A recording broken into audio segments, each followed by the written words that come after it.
Hi, my name is Gil Robertson, President of the African American Film Critics Association, and welcome to another episode of AAFCA Roundtables. Today we're going to speak to thought leader Nina Lorez Collins. Welcome, Nina.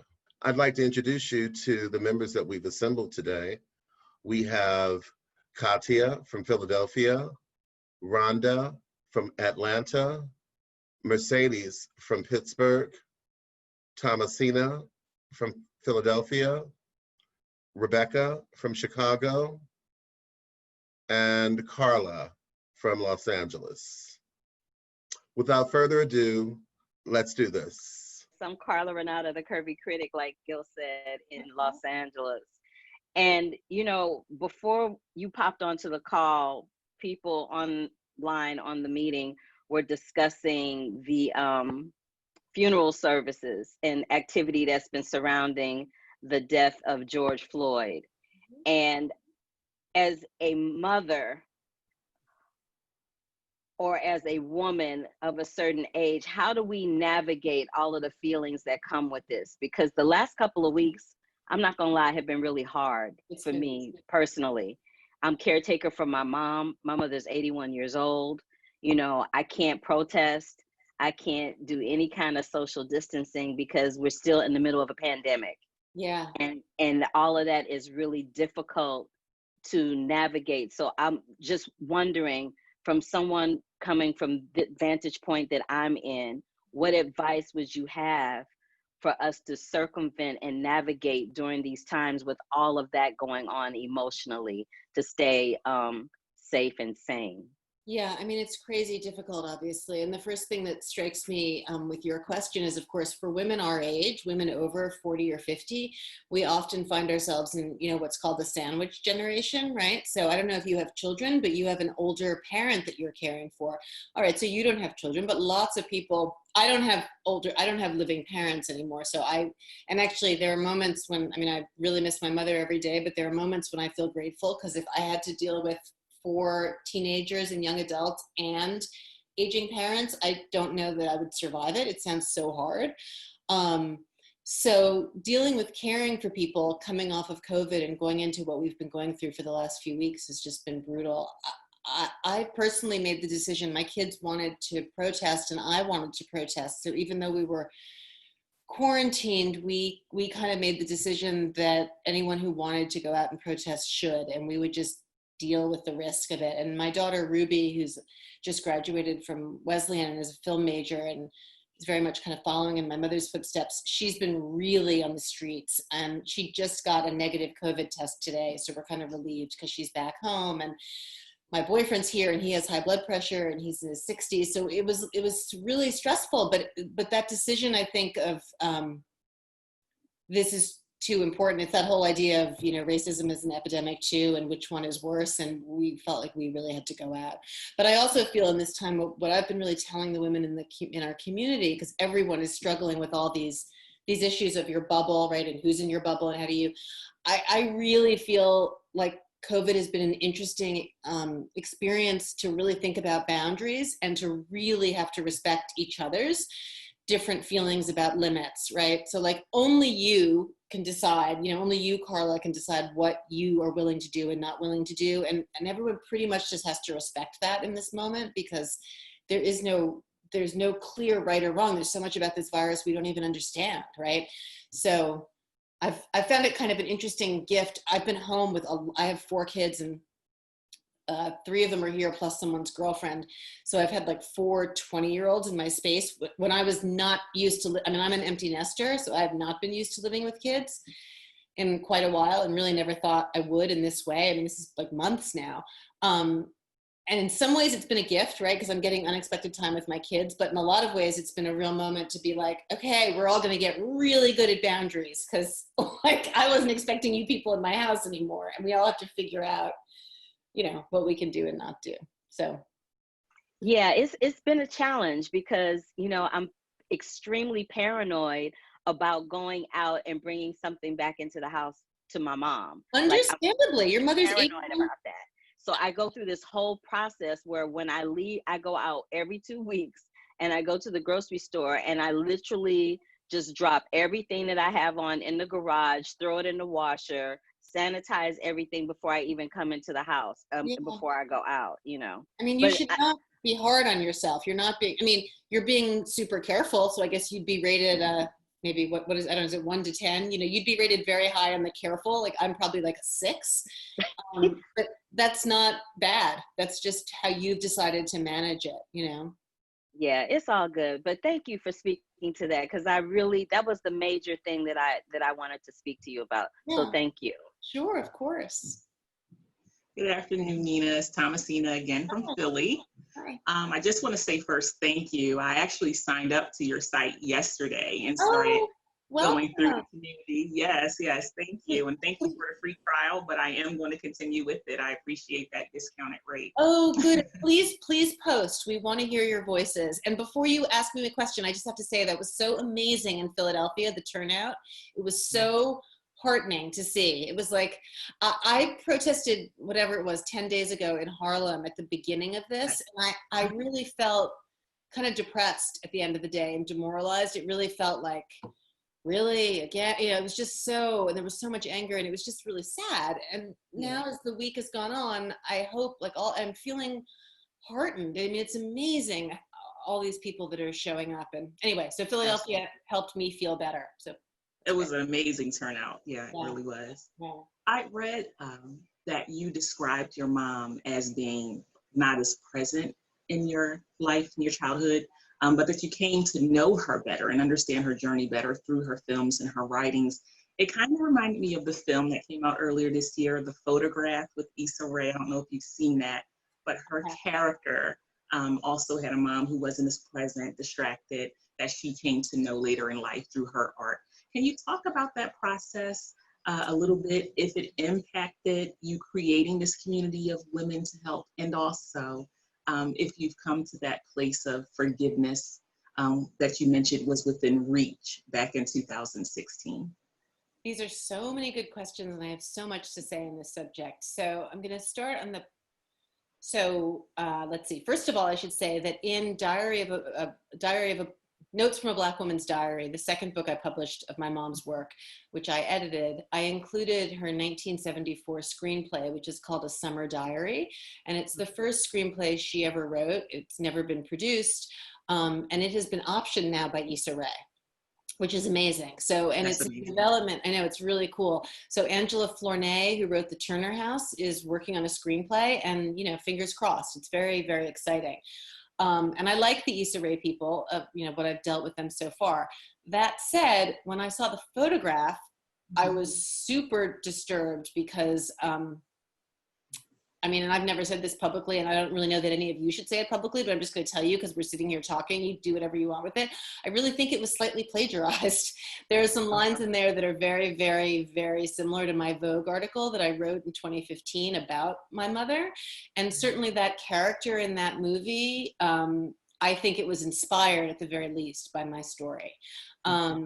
And Issa didn't write it and whatever. I thought for a minute about doing, and then whatever, then the COVID happened and we're just going to let it go. There are no original stories, but it's very much there are moments in that movie, there are things my mother said to me. So yes, it was hard having a mom who was, you know, she really, really was an artist, and she was very smart and very unusual and kind of funny, and sometimes I feel kind of self-conscious, like, or almost kind of conceited, saying how unusual she was, because of course everyone's unusual, but through my life there's no one that's kind of come close to her. She was really quite a character, but as a mother she was quite self-absorbed because she was a really serious artist, and she was pretty depressed, and she had a really bad time with men, and my father was a huge shit, and her mom had died in childbirth, after childbirth with her. Her mom never recovered from childbirth. She died when my mom was 5 months old. She did have a really lovely stepmother, my grandmother, who raised her, and who died when she was 108, and who I love, but she was not a blood relative. So my mom was always, you know, there was a lot of depression, and Also because there were just 2 kids, it was me and my younger brother. And I think she did something a lot of us do as mothers, which is I think she over identified with me as her daughter and expected me to probably take on more than I could. So, you know, packing lunches. When she died, she left me responsible for my brother legally, even though I had a father and a stepfather who were both alive and kind of useless. But yes, this process of looking at her. So when she died, I was very super depressed and very, very angry for a long time, really. And it took until my 30s, angry because she kept her illness a secret. So I didn't know she was sick. And then I had my brother. But I always felt loved by her and very connected to her. But it was complicated by the circumstances of her death and by my childhood. When I was a kid, I was left alone a lot. I mean, she was just very wrapped up in her dramatic life. But through this process of really getting to know her work, I think there are a number of things, really getting to know her work as an adult, because it wasn't until my late 30s and into my 40s that I started really delving into her work. And then the process of getting it out in the world has made me feel so proud of myself, honestly, of like proud of her, because it's her work, I think, is extraordinary and kind of was ahead of its time. And so to be able to give it to people it just feels like a huge gift. But also for me personally, to have done this for her makes me feel grown up and equal to her in a way. For a long time, I just felt like the suffering kid, the suffering kind of angry kid. And I don't feel that way anymore. And I do think, I didn't realize until a couple years after I started this community. I started the community when I was 46 and my mom died at 46. And for my whole life, I felt like my mom was like ahead of me. Like I had this image of who she was and her strength and her ability to do stuff. And I could kind of look toward her.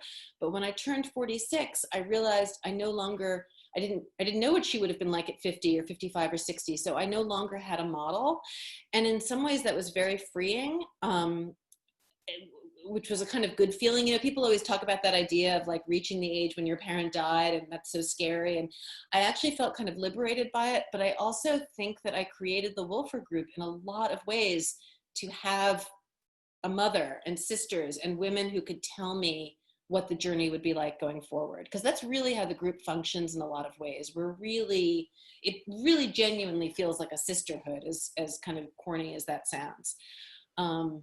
So yeah, I didn't do it intentionally, but I do think in retrospect, that's what I was doing. Okay, thank you. Did you reach that place of forgiveness that was within reach for you? I think I really have, in part also, and I think we all feel this as mothers, because the more you raise your own kids, the more you realize how much you screw up.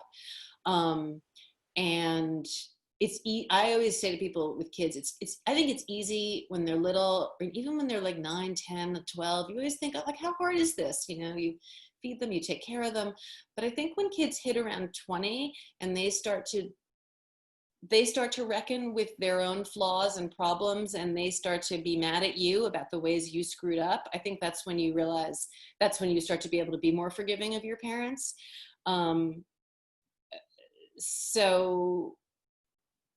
So yeah, and I do forgive her. I mean, I do. I miss her, but I do forgive her. And I've always, I mean, her love, I never doubted her love. So it's just the not having her that has been hard. That's really the thing that I regret, is just how it caused me to screw up a lot of things in my early life, because I was so distraught and angry. But that's not really her fault.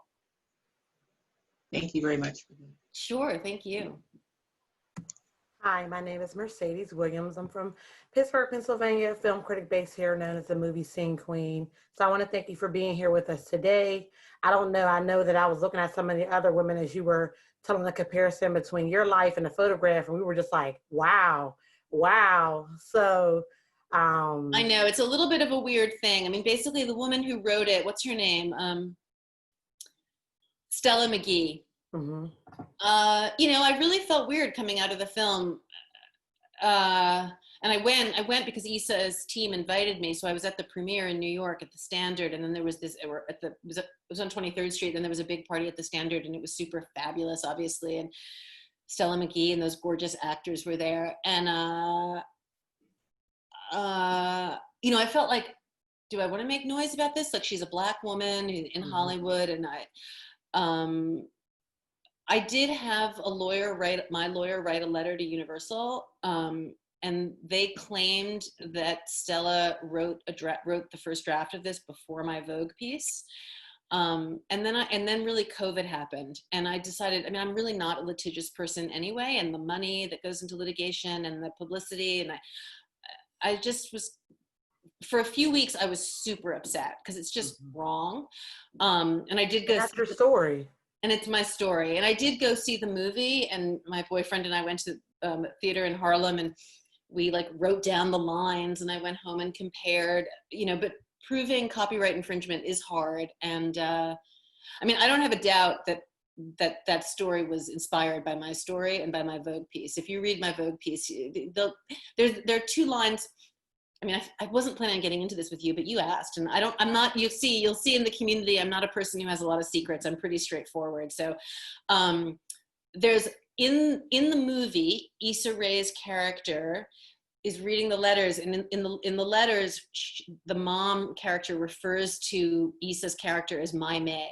And Issa has a line where she says, "My mother writes My May," and I read those words aloud over and over again as proof of her love. And that's how my mother wrote to me. And I write about that in my Vogue article. She writes My Nina. And so it's literally, it's the same, it's just the same. And then there's this other line that I think is from a letter my mother wrote that's in Notes from a Black Woman's Diary, where my mom talks about being unable to give us all the love she wanted to because she was struggling and was trying so hard to keep up with her own stuff. I don't have it in front of me. I don't have a copy of the book right here, but that line, the mother character in the photograph uses that line also. So whatever. It was really fucked up. I'm over it now. I'm not really much of a grudge holder, and like, whatever, I can't. The movie didn't do very well. So I wanted to switch gears for a little bit, because my question is more so about the community that you've started on Facebook. And with this whole trend with the whole cancel culture, it comes up a lot about how people just cancel people for no reason, or cancel people out of, you know what I mean, a trending topic or what's going on. What do you say to women who are 40, 50 or older, and they've kind of been canceled by society or what the social media or social trends or norms say what is right and what is wrong? Well, I think when I started the community, it's almost been 5 years. It was October 2015. I personally was feeling at the beginning of, worried about feeling irrelevant, worried about aging and starting to be invisible and what that would be like. It's really in large part why I started the community. And because of the community, honestly, I feel so much less like that, so much less canceled, because in hearing other women's stories, and honestly, and just seeing how many kind of brilliant, interesting women there are out there, all of whom suffer, right? We all suffer in different ways. But for all the negatives of getting older, all the worries about whatever our bodies or skin or the way our looks are changing, there really are significant positives, right? The kind of I don't know how old the range of all of you in this room are, but just in the ability to care less about what other people think, the knowledge more of knowing what we want sexually, for example, and being able to ask for it. I just feel so much saner and happier at 50 than I ever have. And I think that that's really common, even though the world is a mess, and we deal with health things, and we deal the amount of difficult things we deal with doesn't go away. That's always a big surprise for me. I kept thinking, like, all this work I've done on myself in my life, does it ever get easier? It doesn't get easier. I don't think it ever gets easier, sadly, right? And right now the world is just so much harder, like, who the fuck knows? But I do think our inner ability to recognize that moods pass, that feelings pass, that, like, if I'm super depressed one day, I am so much better now than I was at 30 or 40 to say to myself, this is a feeling, I won't feel this way tomorrow, or I won't feel this way in 3 days. Or if I have a really terrible breakups still suck, but I'm much better at seeing it and distancing myself from it. And I'm not saying that's true for everyone, and certainly women going through depression and I mean, women going through menopause suffer a lot of depression and a lot of anxiety, but I do think overall, women are happier at this age. And so if we're canceled out, I think the attitude in the group, people often ask me if like my goal with the group is to change the way society think about women aging. It really isn't. I'm much more focused on how we feel within our bubble. How do the women in my community feel about their issues and strengths and sorrows and joys, and how do we kind of rise each other up and support each other, both with information and with emotional support. So I would say I hope and do think that the community helps women feel not canceled. Thank you. Thanks. Okay, so first of all, thank you so much for speaking with us. So my question has to do with generational issues. So the impetus for you creating the site was you trying to, as you said, process and deal with the situations and issues that you had with your mother and your complicated relationship. And for the past 5 years, you've built this amazing community, and you've all been able to talk about things like menopause and stress in relationships. Has that helped you be able to be more communicative with your own children, so that you didn't make the same mistakes that your mom made with you? Yes and no. So I would say I'm a pretty big believer at this point in the way that we repeat things in our families and in our lives. Like, you know, the idea of generational, I mean, it's called epigenic trauma, I think is the word, right? We've been talking about it a lot in the context of the protests. I mean, you know, where we come from affects us. So slavery affects us, you know, everywhere we come from. And in our families, I think people repeat things. So I think in some ways I have been distracted and self-absorbed in some similar ways to my mother. I think it's the way I learned to love. It's the way I learned to parent. I'm very, very good at detail and taking care of everything. And I'm super, super competent. But I can be distracted, I think. And I think I'm really grateful almost every day, or I am grateful every day that I'm still alive and that I'm 50 and that I have the opportunity to repair things with my kids that I did wrong. I had kids really young also. I was in my 20s and my mom had just died. I had my first kid, I think 5 years after my mom had died. I wasn't in great shape in my 20s. Like, I was super productive. I started a business and got married and had 4 kids and was really, really busy. But I was really unhappy in my 20s and 30s. And I think that that affected my kids in the same way that my mother's unhappiness affected me. I'm extremely communicative with my kids. That's not an issue. And I do think they know a lot about menopause. I have 3 daughters and a son. So menopause will not be a mystery for my children. And like, even now, like, I'm kind of grateful for this experience with COVID. As I said, they're all home and it gives me an unexpected opportunity to heal. And I was thinking this morning how, I mean, my kids are great. They're in great shape. Like, nothing's horribly wrong, but no, I've definitely screwed up as a parent in a lot of ways. I mean, I think, you know, most parents do if they're honest, but it's really like, we're having this really nice experience right now. I have this little teeny beach house in the Springs out in the Hamptons, and it's a very small house. So there are like 6 of us here. So we're really crowded, but it's so nice. It's so different from when they were teenagers. Like, we all are just really respectful of each other's spaces, and we're all working in different corners of the house, and we come and go. And I was reflecting this morning that this is a big enough chunk of time that I think we'll all remember it, and it will be a good memory. And so the more kind of good memories we can try and build, and the longer I live, you know, I wish my mom had lived longer. I think we would have figured a lot of stuff out. Yeah. Thank you. Thank you. Hey, it's Ronda. Oh, I see that you went to Barnard. I went to Columbia. No way. What year? Oh, I came out in 93. Nice. Good for you. I was 90. Okay, cool. You came in before Columbia let women in. Columbia had women when I was there. I just chose to go to Barnard.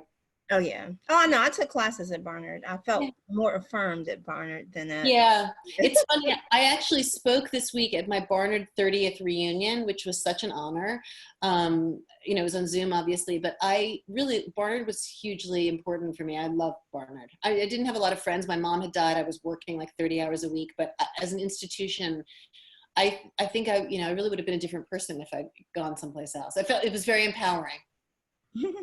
Well, I will say this about Stella's, a lot of her work beforehand.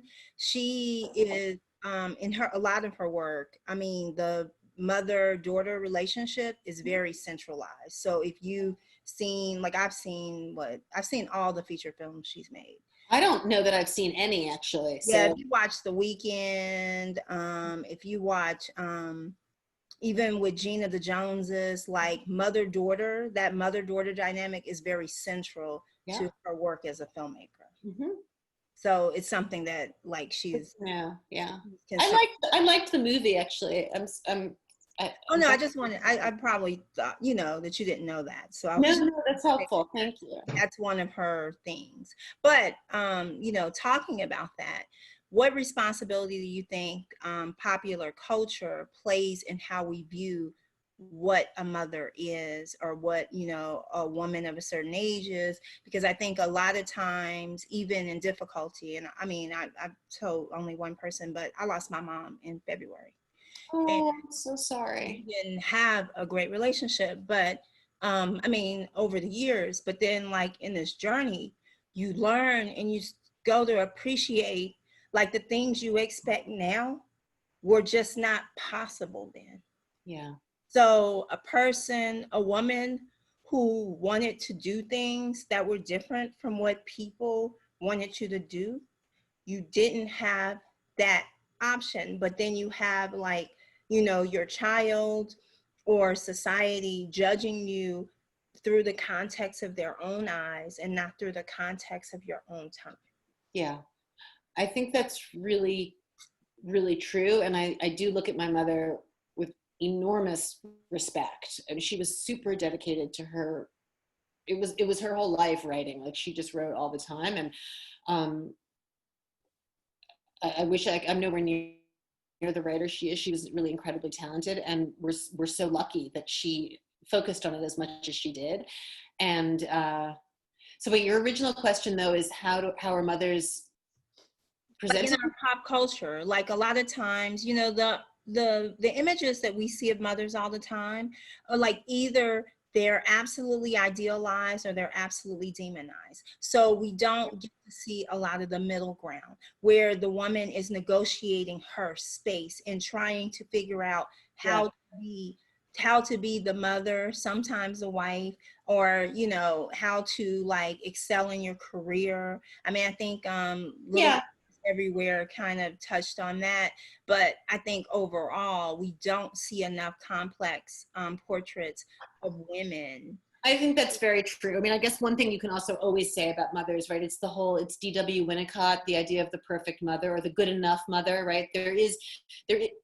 All mothers are always the scapegoat, right? Fathers very rarely are. I mean, you have to be a really shitty father for people to say you're a bad father, but you can be a mother who's there 24/7 the kid's entire life and and be vilified. So mothers, and when my kids blame stuff on me, I feel like I'm here, their father's not here, like what, but it's always me, right? So I think mothers can't win, and you have to start with that premise. And I do think, again, if you're lucky to live long enough, they'll have kids one day and then they'll realize how hard it is. And I think you're right. There aren't enough examples of the nuances. I mean, there aren't enough examples of nuanced women in general, right, in film. I mean, it's one of the reasons Losing Ground is an interesting film, right? Because she's a character you have never really seen before.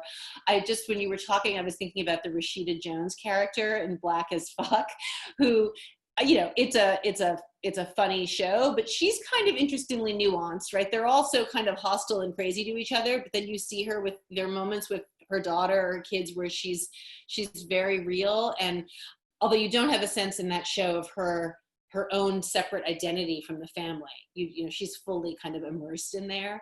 Trying to think of good examples where you see that. I mean, I do think, actually, to someone else's question earlier, I can't remember, I think in the last 5 years, menopause or aging, right, is becoming a little bit trendy, right? Was it the Oscars or women over 50 are kind of everywhere now.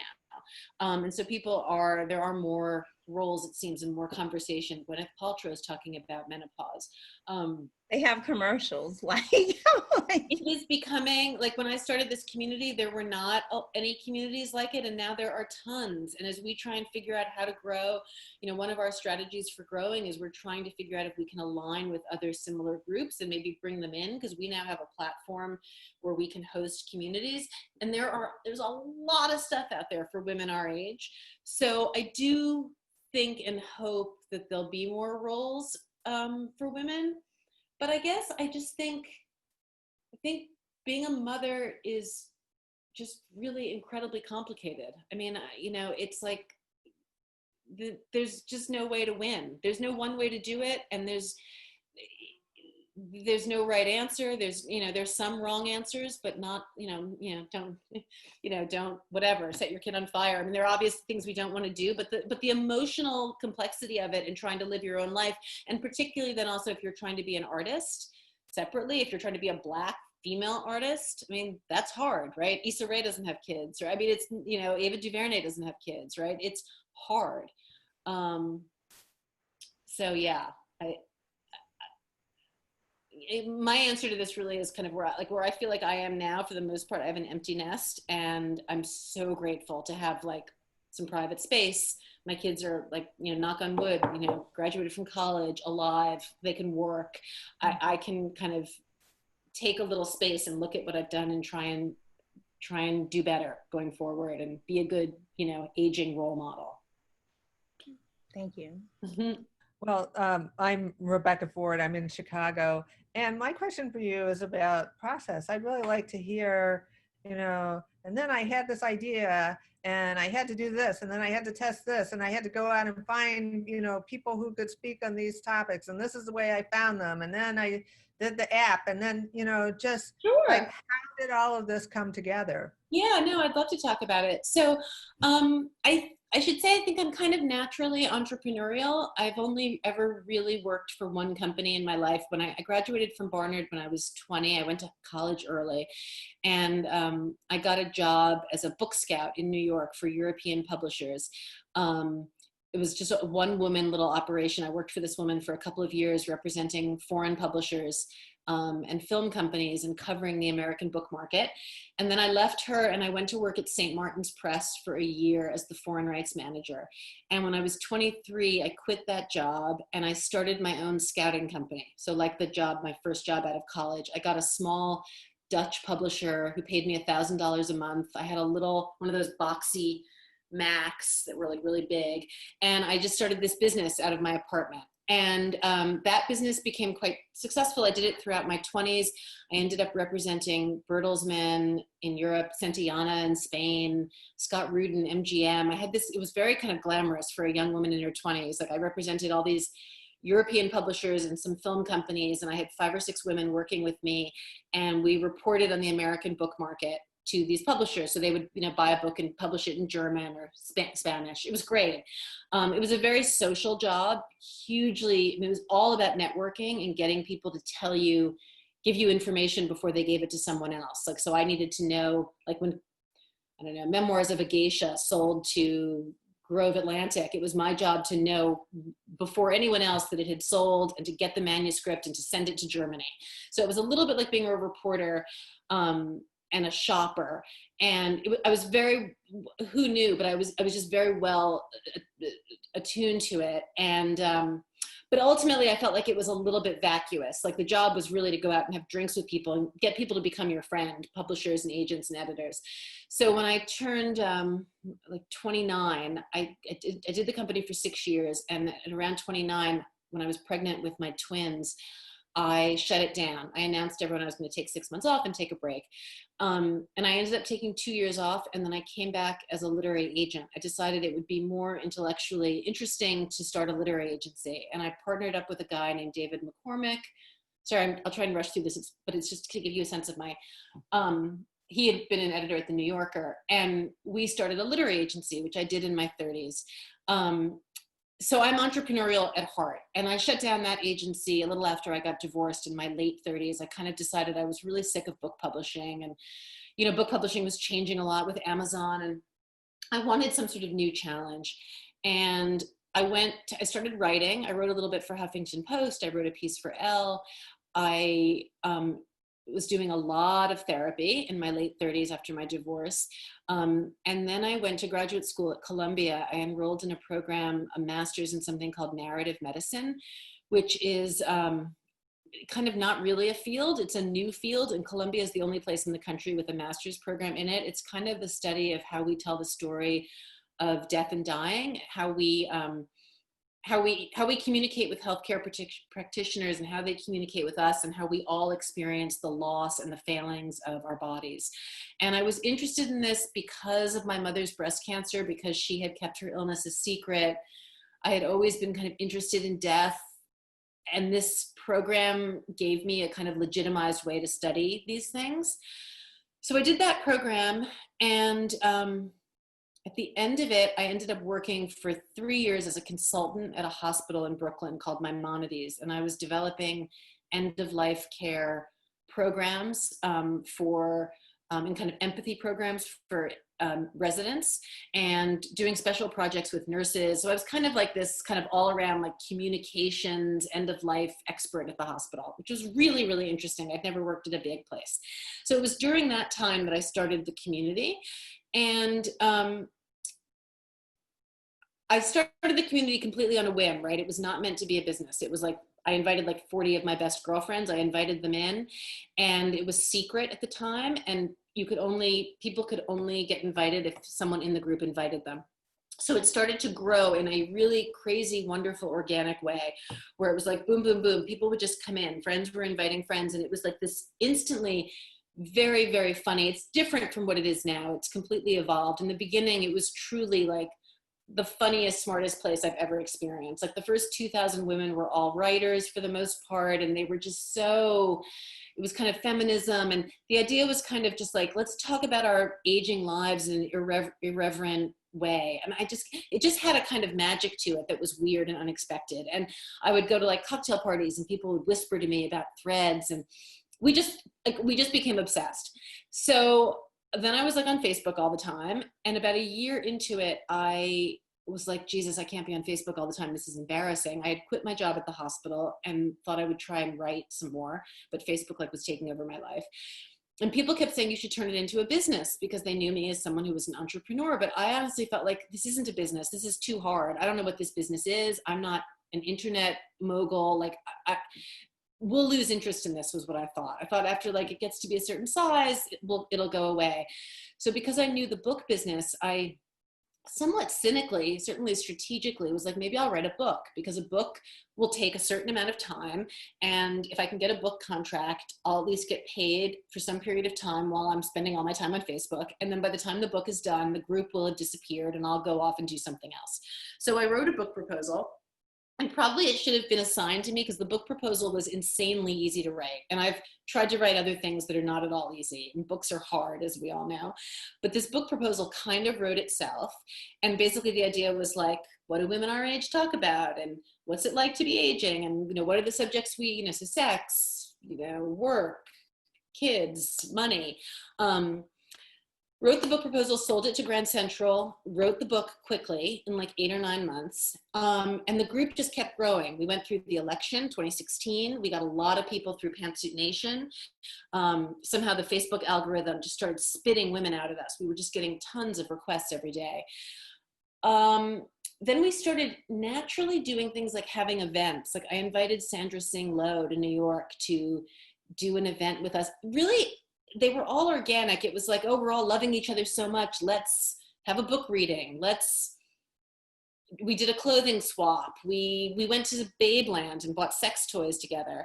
And I'm kind of good at, like, I would just pick up the phone and I'd be like, hi Babeland, I have this community that has 3,000 women in it, 8,000 women in it. The group just kept growing. And I had a very bad breakup in the fall of 2017, and I met a guy. It was this crazy story, and I ended up driving across country and living in LA for 6 months. And when I drove across country, I would post in the group and be like, I'm going to be in Memphis tomorrow. And women would be like, I'm in Memphis, come have coffee with me. So I met women all across the country, which was fabulous. And then I spent 6 months in LA, the spring that my book came out, really just making all these incredible friends through the community. Like I spent the whole 6 months like working on my book launch and meeting women and, you know, doing all the usual things I do, but just from LA. So, and it was when I came back from LA that May, I was like, okay, enough is enough. This has totally taken over my life. I'm funding it. I need to figure out if I can monetize this or I need to quit. I can't do this for the rest of my life for like the entertainment of all these women. So I hired an assistant named Sydney. It was July 2 years ago. And we then spent a year trying to figure out ways to monetize it. We started doing things like selling. There's this bra called the Nudie that a Black woman also makes, Annette Azan. We started selling things on we built a website. We started selling little things. We started trying to get people to pay us for sponsored content. And we were bringing in some money, but not enough to pay me, kind of almost enough to pay Sydney. And at the end of the year, and I also had to like start to really think like, what do I want out of this? Like, what is this? You know, do I want to make video content? Do I want to write more books? I really didn't know because it had all kind of had such a life of its own. It had like taken me on a ride. So through the course of that year, we kind of realized what the community really is like a club. It really is a place where women feel a certain kinship and feel an identity. Like they call themselves wolfers. I didn't impose that. So I finally decided if it's really a club, they're going to have to pay for it. That's what we're going to do. We're going to leave Facebook and create a membership, and they're going to pay for it. And we're going to lose a lot of people in the process because leaving Facebook, going from free to anything paid is a disaster. But I had kind of reached a point where I felt like I was working for Zuckerberg. I felt like I was on some sort of insane treadmill to nowhere. And meanwhile, by the way, we had not one group on Facebook. We had 32 groups at this point, because as the group grew, you know, in the beginning in the early days, you could post and be like, I'm going to Paris this weekend, where should I stay? But once the group was like 5,000 women, if it was clogged with like stupid posts like that, it would be annoying. So we started creating subgroups. So there was Wolf for Travel, Wolf for Money Matters, Wolf for Parenting, Wolf for SoCal, Wolf for Bay Area, Wolf for Minnesota. Like it was insane. And we had 20 moderators for the main group. And then I had a group of 70 moderators for the subgroups. So I was really running this like hilarious ad hoc thing. And, you know, on the one hand, I felt like really elated by it. And it was so fun. And like, I felt important and we were helping so many women. And on the other hand, I started to feel a little bit foolish. Like, what am I doing with my energy and time? So then at this point, it's last summer, right around this time last year, I did a lot of research. I hired a company called Top Fan. Top Fan's actually the company also behind the new Halle Berry app. Respin is also on Top Fan. I hired Top Fan and we built an app, and in October, we announced to the community that we were closing and we were going to reopen in a subscription-based app, and we gave everyone 2 weeks notice, and it was super traumatic. And I have to say, it was very like brave and scary, because we really didn't know, would we get 100 people to join us? Would we get 10,000? You know, I'd committed to a year-long contract with this company, and I also never built an app before. And so it's been, you know, for the aging brain, it's good to do lots of new things. So it's been very challenging, and that's, I guess, been good for me, but it's been hard. But anyway, we got like 5,000 women to sign up. So about 15%. And people had told us we'd be very lucky to get 10%. So we felt really happy. Initially, we actually got like 3,000. We've since grown to around 5,000. And trying to think what other, I can't see Rebecca anymore, but I assume she's there. Logistically, like what other practical things? I don't know, Rebecca, do you have other specific questions about it? I mean, that's kind of the story of how it's happened so far. Now we have one small investor. So I've been funding it. That's great. But not, you know, we do make a little bit of money. So we have like advertisers. We're certainly not profitable. I'm not paying myself a salary, but we just got one investor of $100,000, which has been great. So we've actually now hired in the last month a publicist, a woman named Wendy, well, you know Wendy Washington, because they brought you all here. Lana did.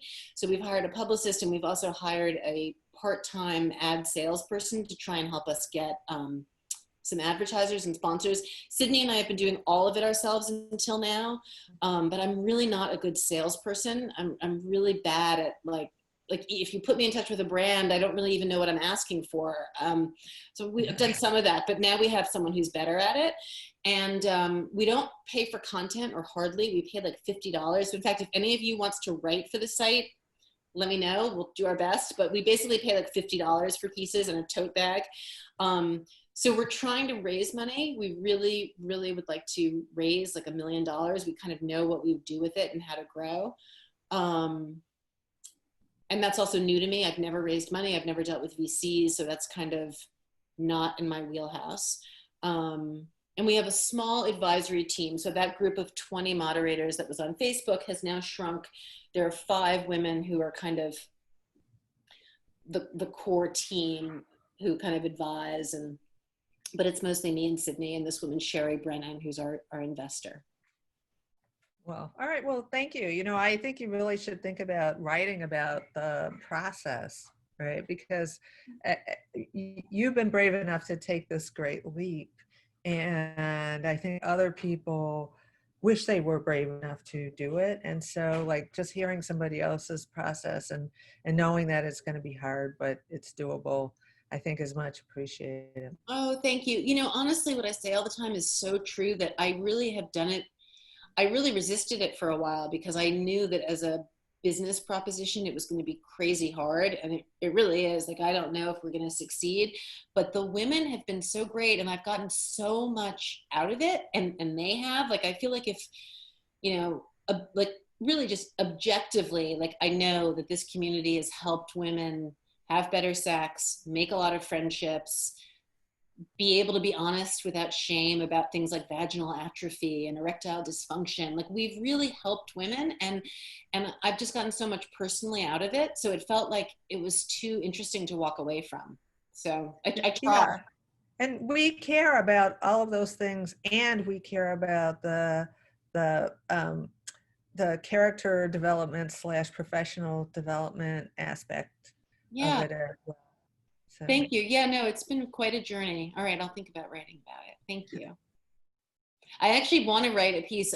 We've started this, we've been following the Rachel Cargill Unlearn Racism, Do the Work program. I don't know if you guys know it, but it's been super interesting with COVID. We didn't used to have Zoom content. I would have Zoom meetings.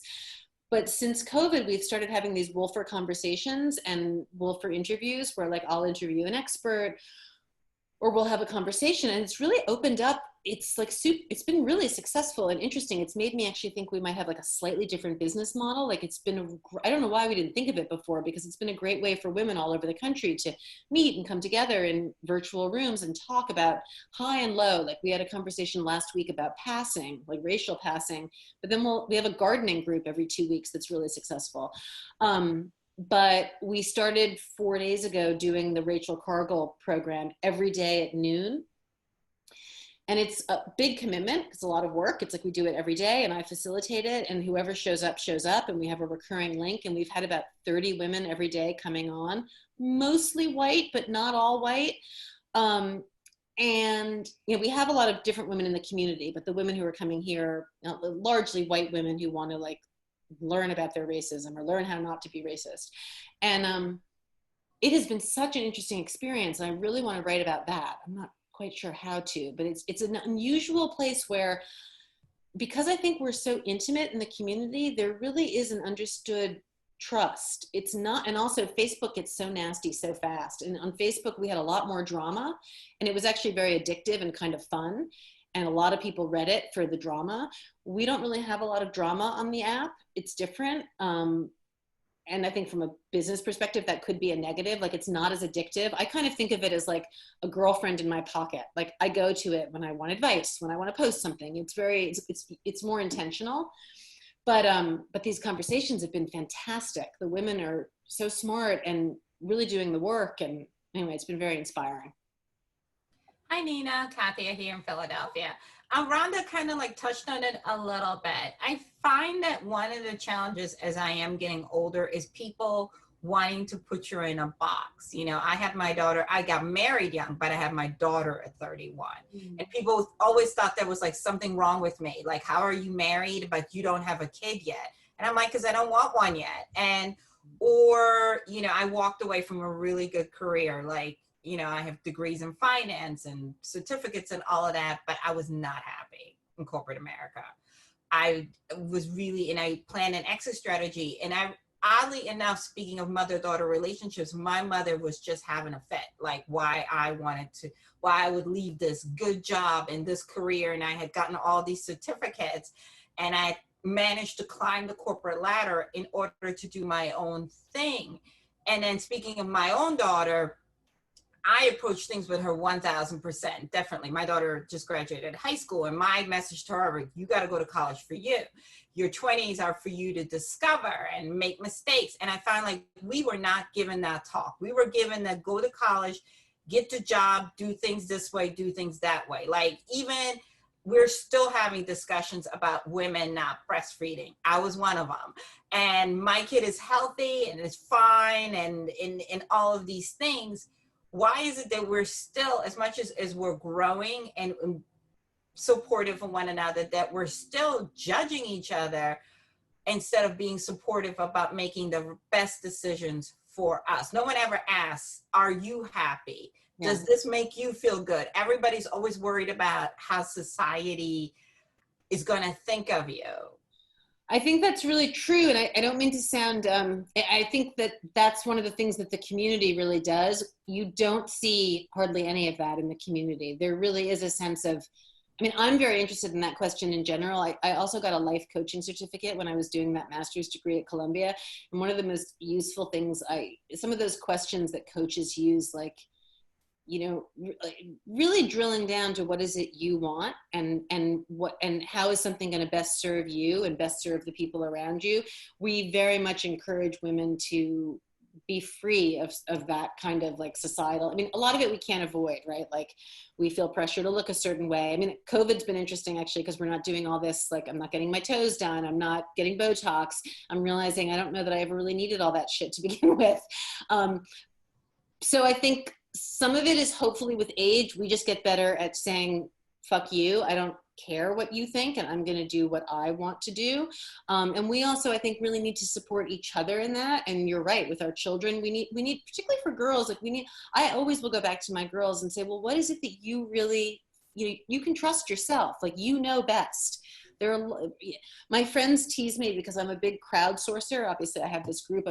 I love to, if I have a dilemma, I'll always ask like 5 people, but in the end, I don't really listen to anyone. I like to hear other people's opinions, but then I really do, need to do what I need to do. You can learn to just listen to yourself and trust yourself, but it takes discipline, and it's helpful if you have support doing it. So if you're doing it for your kids or if your friends are doing it for you, and I suppose, I guess the rest of that is that, in a perfect world, we just need to model it. But I'm not sure it's so easy. I think our society really puts a lot of stuff on women. So I think it's something you kind of learn over time. Like how important is all that other people put on me, or those expectations? Also, some of it is just, we're lucky if we have freedom, right? If you have freedom to walk away from your career, I mean, financial freedom, if you have health insurance, I mean, there are all these privilege things that are connected to that too, right? We can't always just do what we want. Most of the time we can't. But we can, I think, recognizing that, it's that whole idea that you can only control your own response and your own behavior. You can't control what other people do. I think recognizing how much is within us to control our lives and just take ownership of that is super, super important. No, I agree. I think that what drives me now as I get into this next decade in my life is I start everything with, does it make me happy? Does it help my family? And if the answers to that is no, I don't do it. I don't even look at the money, because I think that's the other thing, is too many of us are extremely unhappy, but we have all this stuff, like you said, and one thing that COVID did do, I mean, at least I think it hit home for me a little bit bigger, is all the stuff we claim we needed, right? For whatever reason, don't get me wrong, I like a good pedicure and all that stuff, but it's not worth my life. I completely agree. It's amazing. I mean, I'm spending so much less money. We all are, right? I'm spending money on groceries and drugstore stuff and book. It's like, it's fabulous and we don't need it. I completely agree with you. And those are great questions. I want you to join the community and post, because you're right. Like, it's drilling down to kind of, and it might be that these women are particularly, I think those ideas are not at all foreign in our community. Everyone needs to be reminded of them, but it really is part of the point of the community of, like, how do we support ourselves to live more authentic, vulnerable lives? No, thank you. Yeah, thank you. Thank you, Nina, for some great dialogue today. On behalf of the world's largest group of Black film critics, we appreciate you and have a good day.